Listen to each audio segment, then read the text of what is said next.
Hello, and welcome to Not Very Scary Stories. This will be our second haunted history episode. Today we'll have 3 shorter stories of haunted locations. I'd like to leave these up to you whether you'd like to believe it, as I've said before that the point of this brand's video series at first was to prove whether ghosts exist or not.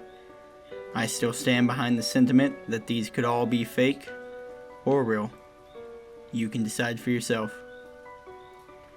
I wasn't positive on where to start this, so for these first few episodes I used a list called The History Behind 40 of the Most Haunted Places in America to start with, then proceeded with research and stories that are backed by witnesses or more than one report. I'd like to thank you guys for the support thus far on all the platforms you can find us on, including YouTube. I'd also like to remind everyone that if you have any scary stories or experiences you'd like to share, email me at darksky.gamenews@gmail.com and tell me how you'd like to be credited. I'm Zenith Darksky, and I'll be your host tonight. Enjoy. The Winchester Mystery House has surely earned the name. After numerous reported hauntings and sightings of ghosts, the Winchester House may potentially be one of the most haunted houses in the world, let alone America. Admittedly, it's probably one of the only houses built precisely for this very reason.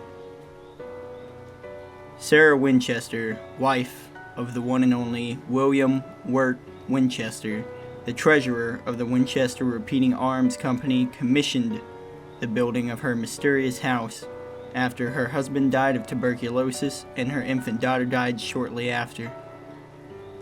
She was told by a medium that she would be haunted her whole life by the ghosts of those killed with Winchester rifles unless she started building non-stop.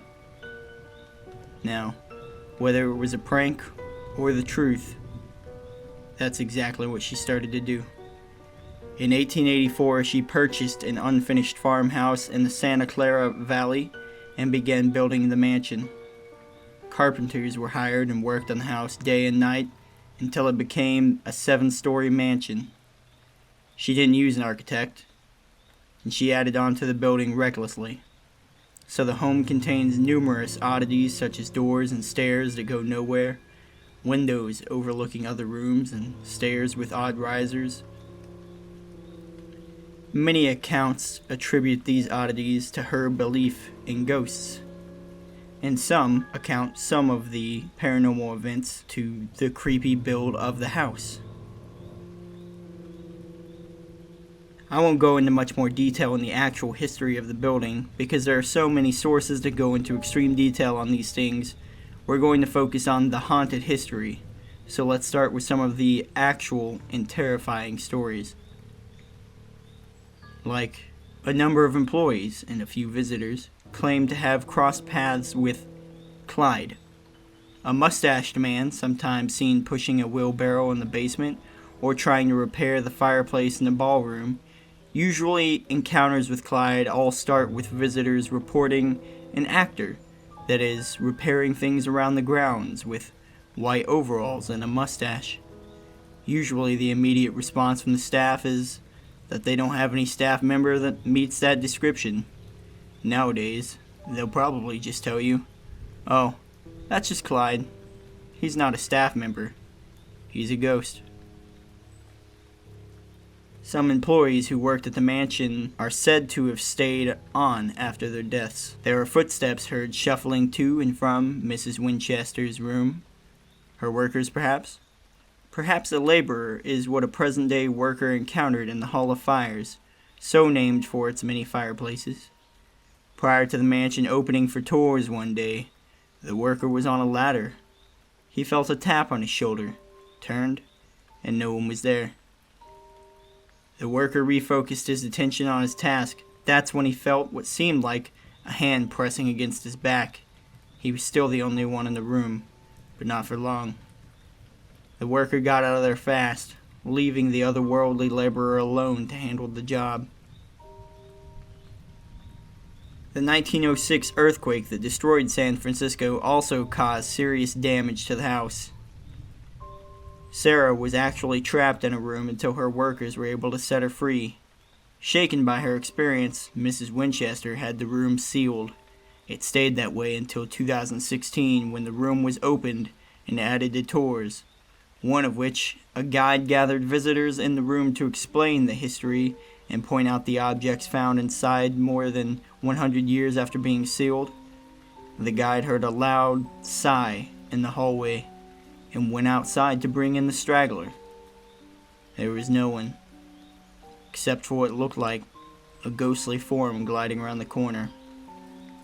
The guide quickly followed. She still didn't see anyone, yet she heard another sigh.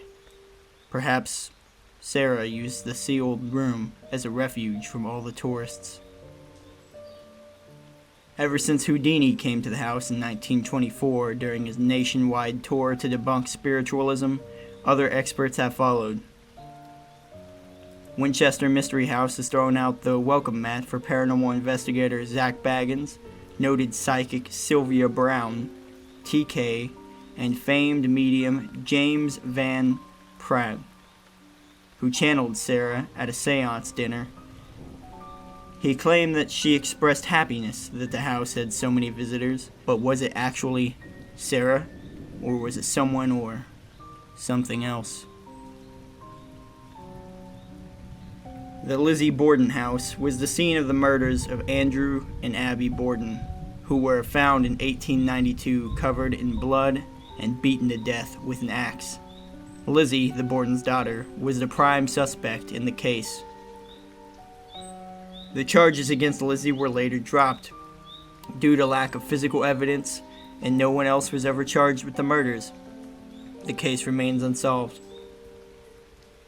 It has operated as a bed and breakfast since 1996 under the ownership of Martha McGinn, who inherited the house. Martha's grandparents purchased the house on August 4th, 1948. According to Martha McGinn, the room where Lizzie's stepmother, Abby Borden, was found murdered is the most requested room of the bedrooms at the bed and breakfast. There are reports that the fire alarm has a tendency to go off in this room once in a while around 3 or 4 a.m. in the morning. Normal ghost stories are also spread around, such as cold spots and strange cloudy figures in photos taken in the Andrew Borden room and throughout the house on tour. There are also reports of phantom cats appearing and once in a while even jumping across people's bodies while they slept. Some stories even claim they've been choked during their sleep, or even that they heard knuckles cracking next to them while they slept. Perhaps it could have been a spirit with murderous intent on revenge.